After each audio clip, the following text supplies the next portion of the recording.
মানুষ শুধু সফলতা দেখে, কিন্তু সেই সফলতার পিছনে 24 ঘন্টা কিভাবে কেটে যায় সেটা খুব কম মানুষই জানে। ভোরে ঘুম থেকে উঠে খামারে কাজ শুরু হয়ে যায়, এরপর আছে ওয়াইফের ব্যবসা, ভাড়াটিয়াদের দায়িত্ব, পানির ড্রাম কাঁধে নিয়ে বিল্ডিং এ পৌঁছে দেওয়া। দিনের শেষে কখন যে রাত হয়ে যায় টেরই পাই না। আজ আপনাদের দেখাবো আমাদের 24 ঘন্টার এই জীবন। তাহলে চলুন কোনো সময় নষ্ট না করে শুরু করা যাক আমাদের দিনের প্রথম কাজ। প্রতিদিনের মতো আজও ভোরে ঘুম থেকে উঠে প্রথমে হাত মুখ ধুয়ে ফ্রেশ হয়ে নি, এরপরে খামার ও আশপাশে জায়গাগুলো পরিষ্কার পরিচ্ছন্ন করে যাতে ছাগলগুলো পরিষ্কার পরিবেশে থাকতে পারে। এরপর খামার থেকে সবগুলো ছাগলকে ছেড়ে দেই। ছেড়ে দেওয়ার পর ছাগলগুলোকে বাহিরে দানাদার দিয়ে দিলাম। সব ছাগলগুলো দানাদার খাচ্ছে, আর যে ছাগলগুলো একটু দুষ্ট প্রকৃতি সেই ছাগলগুলোকে বাহিরে বেঁধে রাখলাম যেন কোনো দিকে না যেতে পারে। তারপর শুরু হয়ে যায় আমাদের সব থেকে পরিশ্রমের কাজ। যেহেতু আমাদের আশেপাশে এখন কোথাও ঘাস পাওয়া যাচ্ছে না, সবগুলো জমি পানির নিচে তলিয়ে গেছে, তাই আমাদের পাশে যে ইপিজেড আছে ইপিজেডে চলে গেলাম ঘাস কাটার উদ্দেশ্যে। এই যে ইপিজেড গুলো দেখতে পাচ্ছেন বা এই গার্মেন্টস গুলো দেখতে পাচ্ছেন, এখানে লাখ লাখ মানুষ চাকরি করে তাদের নিজের জীবনের জীবিকা নির্বাহ করার জন্য। এই যে গাছগুলো দেখতে পাচ্ছেন বা এখন ইপিজেডের ভিতর প্রচুর পরিমাণে ঘাস আছে। আমরা বহুত কষ্টে এক বস্তা ঘাস কেটে ফেললাম। আজকে যে পরিমাণে রোদ উঠছে আমার চেহারাটা পর্যন্ত ভালোভাবে দেখা যাচ্ছে না। তো যাই হোক, ঘাস কাটা শেষ, এক বস্তা ঘাস নিয়ে সরাসরি খামারে চলে আসলাম। এই ঘাসগুলো আশা করি আমাদের ছাগলের একদিন পুরোপুরি হয়ে যাবে। ঘাসগুলো আনার পর ঘাসগুলোকে ছোট ছোট পিস করে দিচ্ছি, কারণ এই যে গাছগুলো দেখতে পাচ্ছেন এই গাছগুলো প্রায় একটা এক হাতের মতো। এই গাছগুলো যদি আমি সরাসরি দেই তাহলে আমার ছাগলগুলো নষ্ট করবে, তাই আমি গাছগুলোকে কেটে কেটে ছোট ছোট পিস করে দিচ্ছি, তাহলে গাছগুলো কম নষ্ট করবে আমার ছাগল। এরপর শুরু হয়ে যায় আমাদের আরেকটি দায়িত্ব, আমাদের ওয়াইফাই ব্যবসা পরিচালনা করা। যেহেতু আমাদের নিজস্ব বিল্ডিং আছে, তাই আমাদের বিভিন্ন বিল্ডিং এ রাউটার,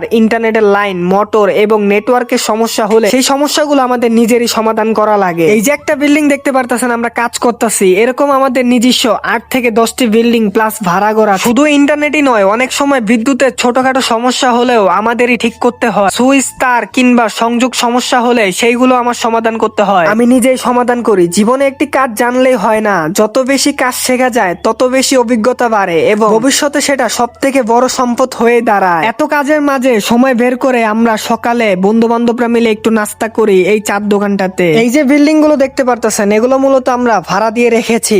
এখানে রয়েছে ফ্ল্যাট, বিভিন্ন আকার, ডাবল রুম, সিঙ্গেল রুম বা বিভিন্ন ক্যাটাগরির রুম। এই পুরো ব্যবস্থাপনা মূলত আমি, আমার বাবা এবং আমার ইনচার্জরা মিলে দায়িত্ব পালন করি। ভাড়াটিয়ার কোনো সমস্যা হলে সেটা সমাধান করা, ইন্টারনেট, পানি, বিদ্যুৎ, প্রয়োজনীয় সকল বিষয় আমাদেরই দেখতে হয়। আমরা যেহেতু চট্টগ্রাম, আমাদের এই এলাকাটায় সব থেকে বড় সমস্যা হলো মিষ্টি পানির সংকট। এখানে ওয়াসার পানি সপ্তাহে 2 দিন আসে। এই যে পাইপগুলো দেখতে পারতেছেন এই পাইপগুলো এসেছে চট্টগ্রাম মশা থেকে বা বহুত দূর থেকে। এরপর সপ্তাহে যখন পানি আসে আমরা আমাদের নিচে যে টাঙ্কি করে রেখেছি বা হাউস করে রেখেছি সেই হাউসের ভিতর জমিয়ে রাখি। এরপর এই পানিগুলো আমরা মোটরের মাধ্যমে তুলে এই যে ড্রামগুলো দেখতে পারতেছেন এই ড্রামগুলো ভরে এই ড্রামগুলো ভাড়াটিয়াদের বাসায় বাসায় পৌঁছে দিয়ে আসি। শুধু ভাড়াটিয়া নয়, আশেপাশে যে দোকান, হোটেল এবং অন্যান্য জায়গাগুলোতে আমরা এই পানিগুলো সরবরাহ করি, কারণ প্রতি মাসে আমাদেরও ওয়াসাকে নির্দিষ্ট পরিমাণ একটা বিল দিতে হয়। এই কাজটা সবথেকে কষ্টকর। এক একটি ড্রামের ওজন প্রায় 30 থেকে 40 কেজি। সেই ড্রামগুলো কাঁধে করে না হলে হাতে করে নিয়ে সিঁড়ি বেয়ে বেয়ে উঠতে হয়। আমি আর আমার দুজন বন্ধু মিলে পুরো এলাকাটাতে পানি পৌঁছে দেয়। মাগরিবের পর পানি দেওয়া শুরু করলে শেষ করতে করতে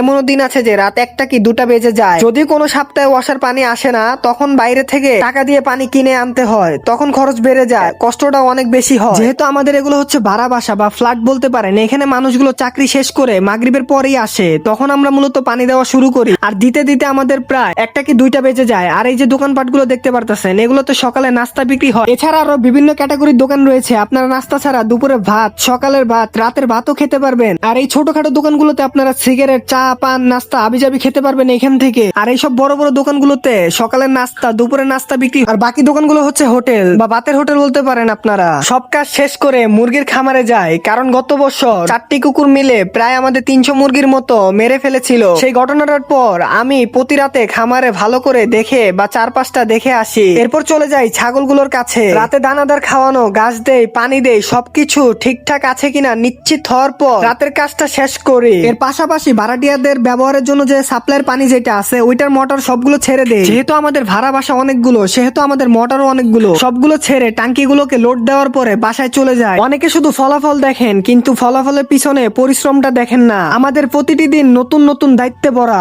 কখনো খামারের কাজ, কখনো ওয়াইফের ব্যবসা, কখনো ভাড়াটিয়াদের দায়িত্ব, কখনো পানি ব্যবসা, কখনো ইলেকট্রিকের কাজও করতে হয়। জীবনে যদি সত্যি সফল হতে চান তাহলে শুধু একটি কাজ নয়, বিভিন্ন কাজ শেখার চেষ্টা করুন, কারণ প্রতিটি কাজের অভিজ্ঞতা একদিন না একদিন আপনার কাজে লাগবেই। পরিশ্রম কখনো বিফলে যায় না। এই ছিল আমাদের একটি সম্পূর্ণ 24 ঘন্টার জীবন। ভিডিওটি যদি আপনাদের কাছে ভালো লাগে তাহলে অবশ্যই একটি লাইক করবেন, চ্যানেলটিকে সাবস্ক্রাইব করে রাখবেন। থাকবেন, কমেন্টে জানাবেন পরবর্তী ভিডিওতে কি দেখতে চান। এতক্ষণ আপনাদের পাশে ছিলাম আমি মোহাম্মদ শাহরিয়ার। তো আল্লাহ হাফেজ।